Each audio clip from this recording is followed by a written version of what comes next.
അതുപോലെ തന്നെ മറ്റു ടൂളുകൾ ലഭിക്കുന്നതിന് ആ ടൂളിൽ റൈറ്റ് ക്ലിക്ക് ചെയ്യാം. അപ്പോൾ നമുക്ക് അതിന്റെ ഫ്ലയർ ലഭിക്കുന്നതാണ്. ഇനി നമുക്ക് സെലക്ട് ചെയ്യാം. ഇത് കൂടാതെ ടൂളിൽ ആൾട്ട് പിടിച്ച് ക്ലിക്ക് ചെയ്ത് കഴിഞ്ഞാലും നമുക്ക് ഓരോ ടൂളുകളായിട്ട് അതിൽ പ്രത്യക്ഷപ്പെടുന്നത് കാണാൻ പറ്റും. അപ്പോൾ ഫ്ലയർ പുറത്തു വരുത്താതെ തന്നെ നമുക്ക് ആ ടൂള് സെലക്ട് ചെയ്തെടുക്കാനായിട്ട് സാധിക്കും. അതുകൊണ്ട് ആൾട്ട് പിടിച്ചുകൊണ്ട് ക്ലിക്ക് ചെയ്ത് കൊടുക്കുക.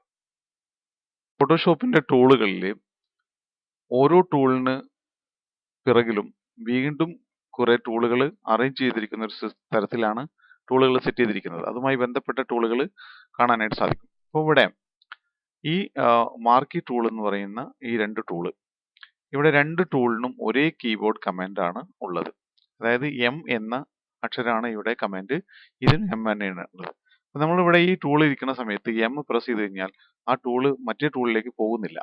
ഇത്തരം സന്ദർഭത്തിൽ ഷിഫ്റ്റ് പിടിച്ചുകൊണ്ട് എം പ്രസ് ചെയ്ത് കഴിഞ്ഞാൽ മറ്റേ ടൂളിലേക്ക് ഓട്ടോമാറ്റിക് ആയിട്ട് പോകും. എന്നാൽ ഷിഫ്റ്റ് പിടിക്കാതെ തന്നെ നമുക്ക് ടൂളിലേക്ക് പോകാനായിട്ട് സാധിക്കും. എം പ്രസ് ചെയ്യും തോറും മറ്റു ടൂളിലേക്ക് മാറുന്ന ഒരു സംവിധാനത്തിനായിട്ട് പറ്റും. ഇതിനായിട്ട് കീബോർഡിൽ കൺട്രോൾ കെ പ്രസ് ചെയ്യുക പ്രിഫറൻസിൽ. അതിനുശേഷം ജനറൽ വന്നിട്ട് ഇവിടെ കാണുന്ന ഈ ഓപ്ഷൻ, അതായത് use shift key for tool switch എന്ന് പറയുന്ന ഈ ഓപ്ഷൻ അൺചെക്ക് ചെയ്ത് കഴിഞ്ഞിട്ടുണ്ടെങ്കിൽ ഓക്കെ കൊടുക്കുക. അതിനുശേഷം നമുക്കിവിടെ എം പ്രസ് ചെയ്ത് കഴിഞ്ഞാൽ മറ്റു ടൂളുകളിലേക്ക് ഷിഫ്റ്റ് കൂടാതെ തന്നെ മറ്റു ടൂളുകളിലേക്ക് പോകാനായിട്ട് സാധിക്കും.